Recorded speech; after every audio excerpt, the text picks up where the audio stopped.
to my home state of New York. Thank you, Ambassador Walz, for being here and for your service to our country. And I'm sorry I couldn't be there last night, but I've heard from my colleagues and your guests what a hospitable person you and your team were in, a meaningful time that they had.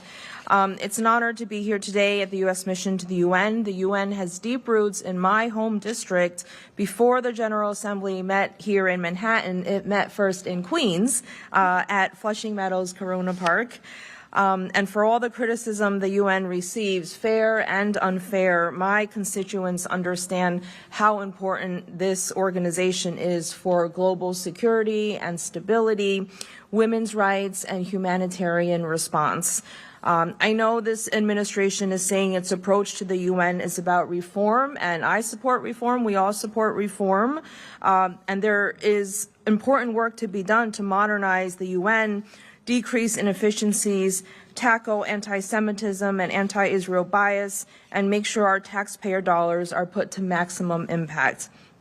Reform is good, but what's happening now is not that. This administration is withholding from the UN $2.2 billion in dues that it owes. It's threatening the core work of UN agencies. It's underfunding diplomatic and humanitarian efforts at a time when countries are slashing investments in healthcare and education in favor of higher military budgets. A hobbled UN does not make the U.S. stronger. It takes us off the world stage. It's America alone and not America first. I will give you credit, Mr. Ambassador. This administration has shown what can be accomplished by U.S. leadership on the world stage with Security Council Resolution 2803. It's a great example. You helped bring the world together to support this 20-point plan, call for the release of the hostages, address the humanitarian crisis facing Palestinians in Gaza, and reinforce the need to disarm Hamas.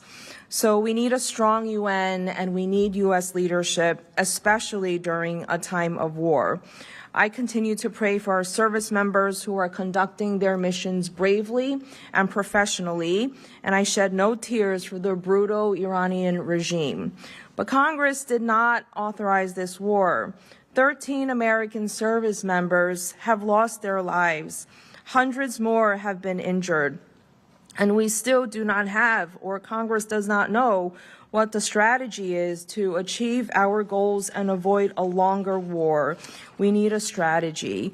And I wanted to follow up in my 2 minutes left with my question following Ranking Member Franco and Vice Chair Edwards about the withdrawal from the 66 international organizations.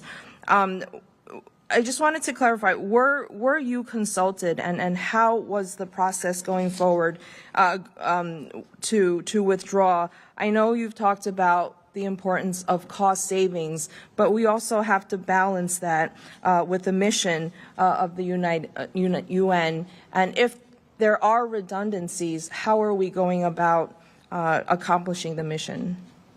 Well, thank you. And I just wanted to note, as a New Yorker, we will be hosting at Lehman College up in the Bronx the UN Security